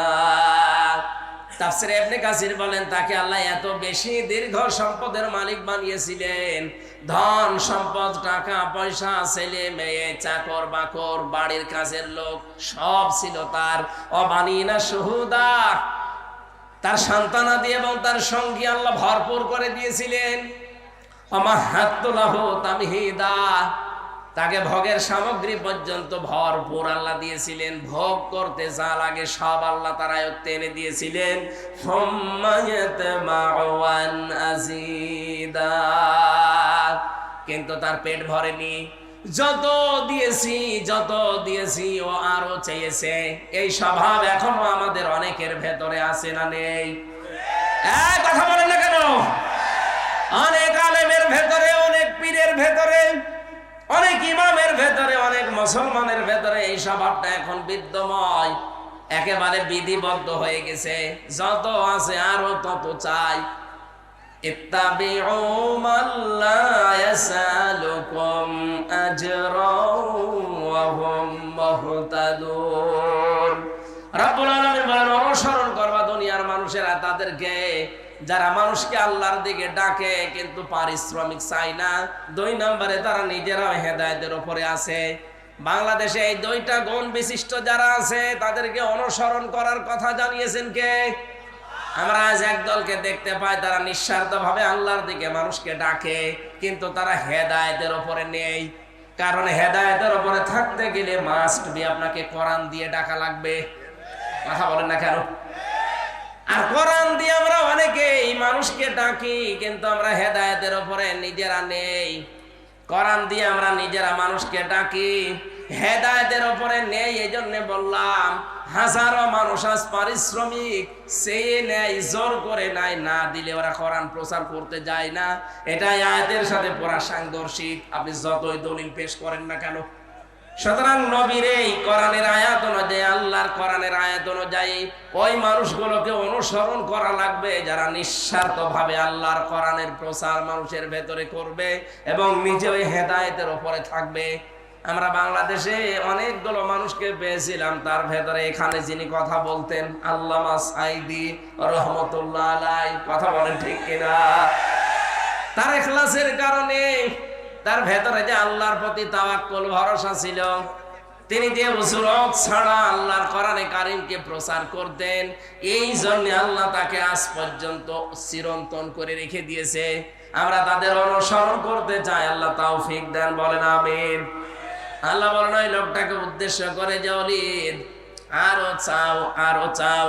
ইন কাল্লা ইন্নাহু কানা লিআয়াতিনা আনিদা সাউরিহিকুহু সাউদা। না, তোমাকে আমি আর আমার নিদর্শন, আমার টাকা পয়সা, আমার অর্থ সম্পদ, আমার প্রভাব প্রতিপত্তি, ধন দৌলত আমি আর দেব না। কারণ এগুলো পেয়ে তুমি আমি আল্লাহকে ভুলে উদ্যত প্রকাশ করেছো। সুতরাং আল্লাহর নিয়ামত পাওয়ার পরে যারা নিয়ামতের শুকরিয়া আদায় না করে আর উল্টা পাল্টা কাজে নিজের জীবনকে জড়িয়ে দেয়, আল্লাহ বলেন সাউরিহিকুহু সাউদা, অতি শীঘ্রই আমি আল্লাহ তাকে সাউদ, এটা জাহান্নামের একটা পাহাড়ের নাম। তার মানে দুনিয়ায় যদি আল্লাহ বিপদে তাকে নাও ফেলে, মরণের পরে মহা বিপদ এসে পড়বে। যারা সম্পদের সুষ্ঠু বন্টন করতে চায় না, যারা কোরআনকে আল্লাহর বাণী হিসাবে বিশ্বাস করে না, মানে না, কোরআনওয়ালা মানুষদেরকে যারা কষ্টের ভেতরে ফেলতে চায়, আল্লাহ আমাদের এই মানুষ থেকে হেফাজত করুন, বলেন আমিন। রব্বুল আলামিন এরপরে জানিয়েছেন, সুম্মা আদবারা ওয়াস্তাকবারা ফাকালা ইন হাযা ইল্লা সিহরুন ইউসার ইন হাযা ইল্লা কাউলুল বাশার সাউসলিহি সাকার ওয়া মা আদরাকা মা সাকার লা তুবকি ওয়া লা তাদার লাওয়াহাতুল লিল বাশার আলাইহা 19।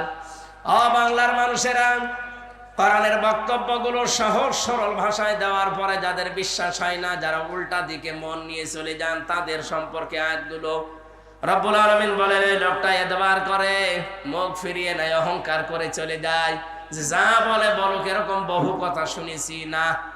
এই কথা যদি কেউ মনে করে এ কোরআন মানুষের তৈরি করা, মানুষ বানিয়েছে, এটা রব্বুল আলামিন বলেন এই মানুষগুলোকে অতি শীঘ্রই আমি সাকারে দেব।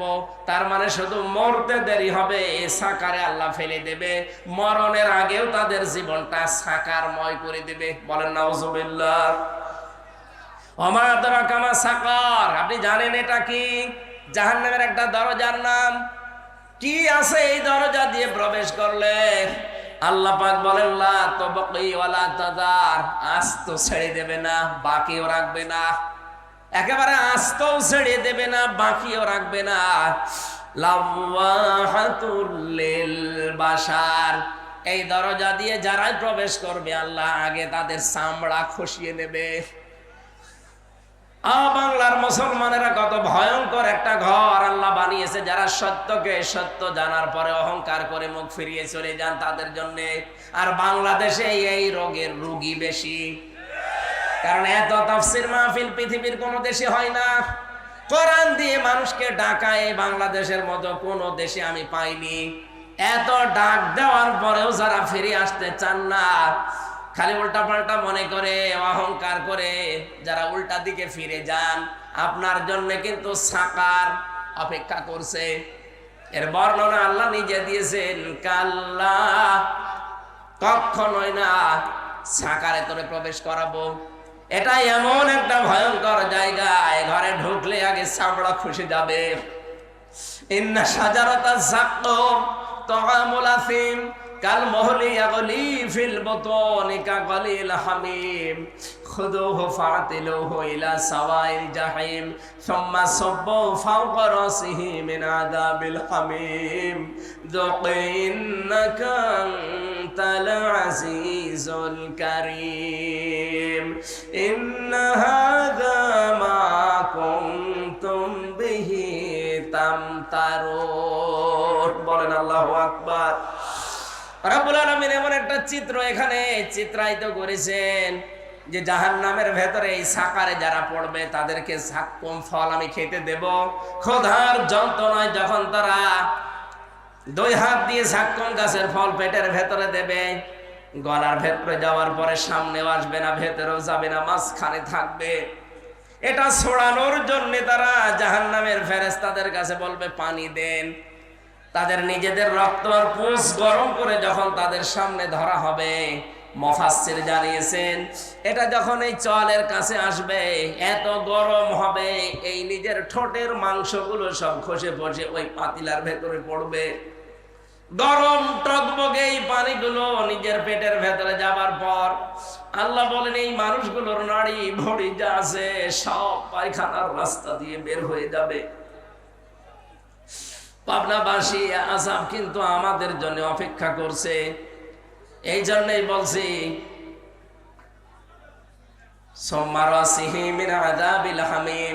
মাথার উপরে যখন গরম তেল ঢেলবে, গরম পানি ঢালা হবে, ফেরেশতারা যখন টিটকারি মারবে আমাদের সাথে, যোগ মজা সাকো ইন্নাকা আনতাল আজিজুল কারীম, তুমি তো দুনিয়াতে বড় সম্মানিত ছিলে, মানুষ তোমাকে দেখলে চেয়ার ছেড়ে দিত, মানুষ তো আর বুঝতো না তুমি কয় নাম্বার, তোমার আমল তোমার আখলাক ওরা বুঝতো না, তোমার দিনের কাজ একরকম, রাতের কাজ আর এক রকম।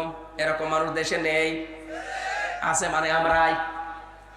আমাদের চেহারা দেখে উপরের কাজ বেশ ভালোই লাগে, ভেতরে ভেতরে লোকটা এত নিচে নেমে গেছে, শয়তানও অত নিচে নামে না। এখানে যাদের মোবাইল আছে, ফোন আছে, ফ্যাক্স আছে, বাড়িতে কম্পিউটার আছে, এই মানুষগুলোর জীবনে এত নিকৃষ্ট গুনাহগুলো এরা করে, শয়তানের ধোঁকায় পড়ে যে শয়তান অত নিচে নামে না। এই কথা বলে না কেন? যাদের মোবাইলে আকাশ সংস্কৃতির মাধ্যমে, ইন্টারনেটের মাধ্যমে এমন এমন জিনিস নামান যেগুলো মা আর ছেলে এক জায়গায় বসে দেখা যায় না, স্বামী স্ত্রী পর্যন্ত এক জায়গায় বসে দেখবে তাও লজ্জা পায়, এমন কোন দৃশ্য যাদের মোবাইলে নামানো আছে এই মুহূর্তে ডিলিট করা লাগবে, নয়তো ফেরেশতারা আযাব দিতে দিতে এই শব্দটা বলবে, ইন্নাকা আনতাল আজিজুল কারীম, বড় সম্মানিত ছিল দুনিয়ায়, আজ মজা নাও। আজ তো এখানে মাত্র 20,000 50,000 মানুষ নয় আমরা হব, এখানে যদি আল্লাহ এরকম অপমান করে আপনি অপমানেই মরে যাবেন। কিয়ামতে কোটি কোটি মানুষ থাকবে, একটা বারের জন্য ভাবেন কোটি কোটি মানুষ থাকবে, এতগুলো মানুষের সামনে আমাকে ধরে আল্লাহ অপমান করবে যে দুনিয়ায় তোকে কেউ টের পায়নি, আজকে আমি সব ওপেন করে দেব, তোর মোবাইলে কি থাকতো আজকে আমি সব দেখাবো। ও বাংলার যুবক সন্তানেরা যারা মোবাইলে এমন দৃশ্য রাখেন, এখনই যদি আপনি মারা যান, আপনার এই মোবাইলটা আপনার বোন ব্যবহার করবে, এই মোবাইলটা আপনার মা ব্যবহার করবে, এই মোবাইলটা আপনার বাবা ব্যবহার করবে। কথা বলেন না কেন? বলেন তো আপনার কি মনে হয় যে মোবাইলটা রেখে গেলেন, যার ভেতরে অর্ধ উলঙ্গ উলঙ্গ ছবি রেখে দিয়েছেন, এমন এমন নাম্বার রেখে দিয়েছেন, বিবাহিত মেয়েদের নাম্বার, পাশের বাড়ির প্রতিবেশীর স্ত্রীর নাম্বার, ভাবির নাম্বার সেভ করে ওলট পালট গল্প করেন যারা, এই মোবাইলটা কিন্তু আপনার বাবা ব্যবহার করলে সব দেখবে। আপনি তো মরে গেলেন, এটা যদি সত্যি আপনার বাবা ব্যবহার করে আর যদি ওই দৃশ্যগুলো মোবাইলের ভেতরে পায়, তো কি ধারণা করবে আপনার প্রতি আপনার বাবা? বলেন। সুতরাং এই মুহূর্তে আপনার মরণের তো কোনো গ্যারান্টি নেই, বাড়ি যেতে পারবেন গ্যারান্টি আছে? বলেন বলেন। কোনো গ্যারান্টি নেই। এই মুহূর্তে ডিলিট করা লাগবে। যেটা নিচে দেখলে ভালো লাগে, আবু তালেব সাহেব দেখলে আপনি লজ্জা পান, আপনি শরম পান, এরকম কোন দৃশ্য থাকলে আল্লাহর ভয়ে এই মুহূর্তে ডিলিট করা লাগবে। কারা কারা করবেন হাত তোলেন তো। কি আছে মোবাইলে দেখি, এদিকে আসেন। না, আমি হাসির খোরাকি দেওয়ার জন্য বলি নাই, হাজারো মানুষের এরকম চরিত্রের অবক্ষয় কিন্তু আরম্ভ করে ফেলেছে শয়তান। কথা বলে না কেন?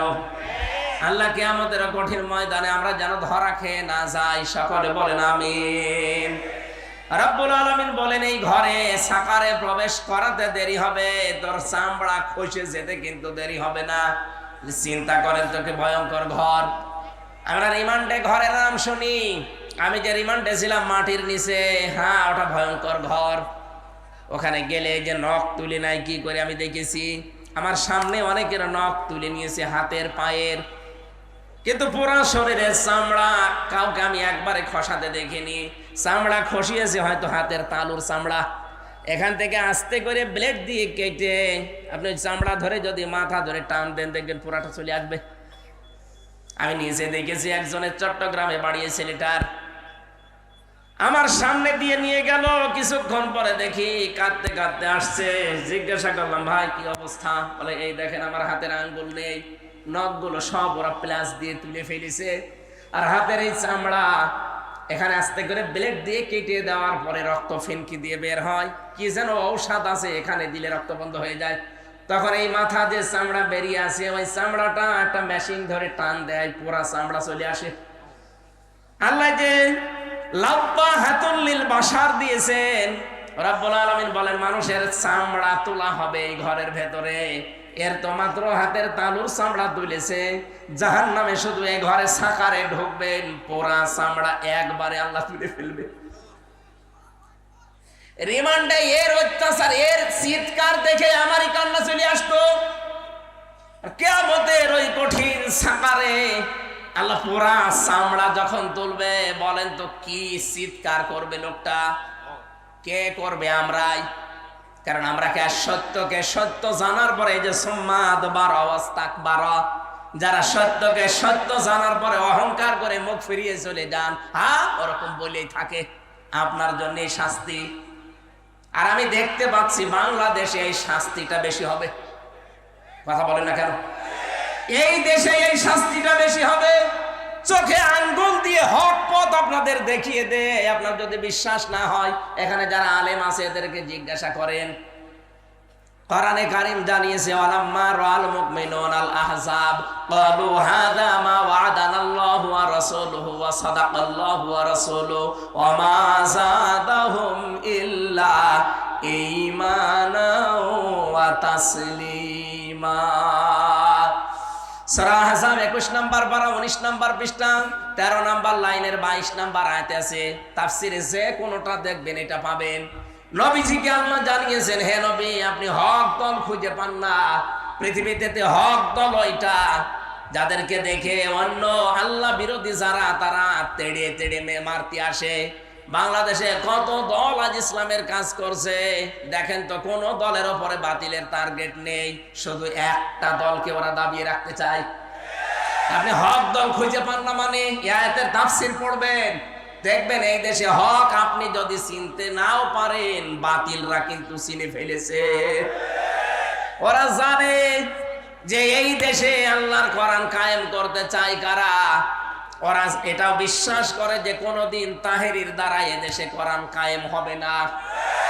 ওরা বিশ্বাস করে নজিবুল বছর মজভণ্ডরের দ্বারা জীবনেও কোরআনে দেশে কায়েম হবে না। ওরা বিশ্বাস করে আট রশির দ্বারা এ দেশে কোরআন কোনোদিন কায়েম হবে না। ওরা বিশ্বাস করে ফেলেছে কোরআন কায়েম হতে হলে একামতে দিনের কর্মীদের দ্বারা হবে। এদের সবার টার্গেট এখন ঠেকাও, একামতে দিনকে ঠেকাও। আল্লাহ বলেন না, এদেরকে ঠেকাতে কেউ পারবে না। অনরিদু আন্নামুন্না আলাল্লাযীনা ইসতাদঈফু ফিল আরদ। জমিনে ফেরাউন একটা দলকে দুর্বল করে রাখতে চেয়েছিল কোণঠাসা করে, সেটা মুসা নবীর দল। আর আমি আল্লাহ ইচ্ছা করলাম তাদের উপরে অনুগ্রহ করে জাতির ইমাম তাদেরকে আমি বানিয়ে দেব। আল্লাহ মনে হচ্ছে তাই বানিয়ে দিয়েছে। সারা দেশে এখন দেখেন ইসলামের জয়কার চলছে।